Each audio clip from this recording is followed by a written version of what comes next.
The 1980s were an interesting time for camera design.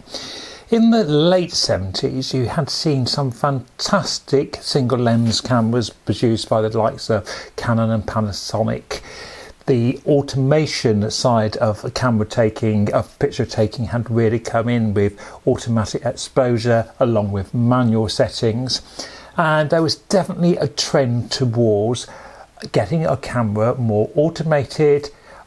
But at the same time, the growth in single lens reflexes had given the market a whole range of cameras for the discerning and highly competent amateur, as well as some professionals. And it was felt what was needed was a camera that could take on the likes of automatic focusing and different types of exposure systems, so manual, aperture priority exposure, and maybe shutter speed priority. Canon had a really good reputation which it had developed with the likes of the A1 camera, the AE program camera, and it had an issue. It had this lens.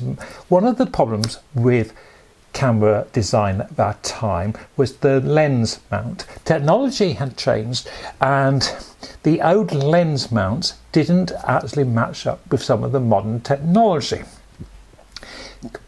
People like Nikon kept to their traditional mount. Canon took a very brave step and decided to have a new lens mount. So in 1987, after a really long line of really good single lens reflex cameras, to ditch the then Canon breech mount and to start with this new mount. And the mount was called a new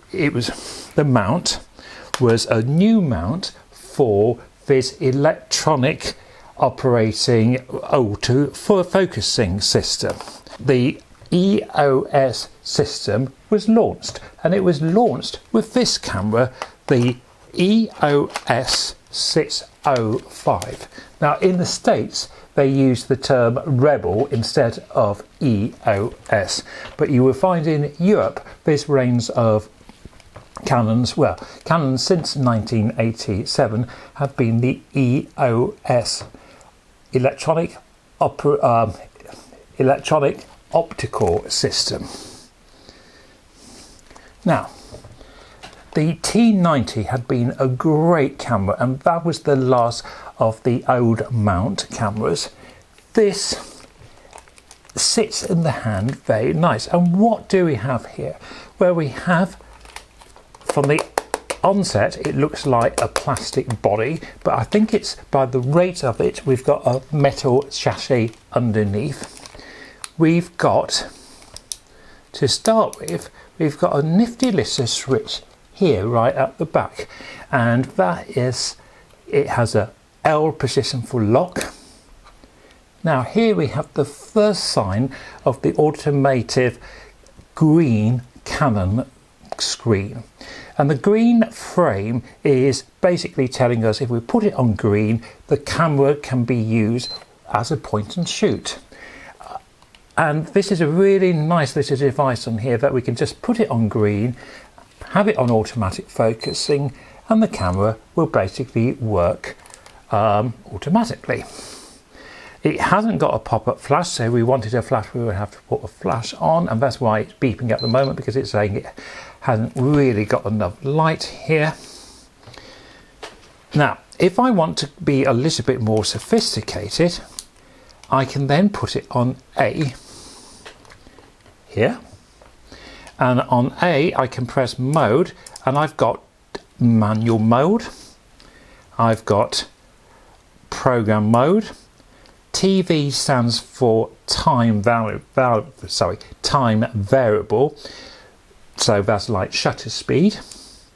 AV is aperture variable, so that is, you choose the aperture and the camera chooses the shutter speed. And we've got a depth of field where we can choose 2 points and it will focus within those 2 points.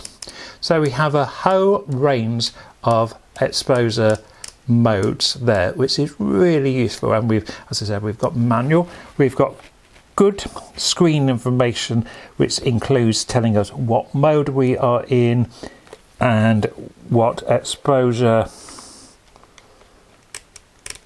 it tells us our shutter speed and our aperture.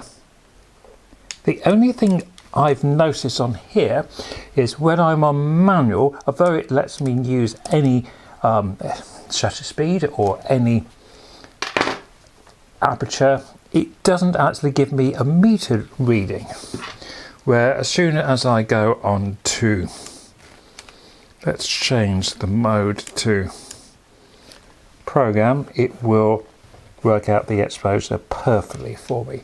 And the same if I then go on to shutter speed priority. Okay, so what we haven't got in this camera is like a meter in the middle, which the later cameras had and the Nikons had at the time. Apart from that, I think the camera is very straightforward to use. It's a nice ergonomic design. This lens, which is the 28 to 80 ultrasonic lens, I find it is sharp. The autofocusing is not bad, but not as developed as it became. And in later cameras, I would say you've got far more speed in the autofocusing. This autofocusing, it works about 75% of the time, but there are times in which I have found that I've needed to switch. So there we have it. The first EOS 650. Apparently it was the first camera to produce a photograph which was then scanned to the Reb. They are quite reasonably priced, and I've only used a couple but have found them to be reliable.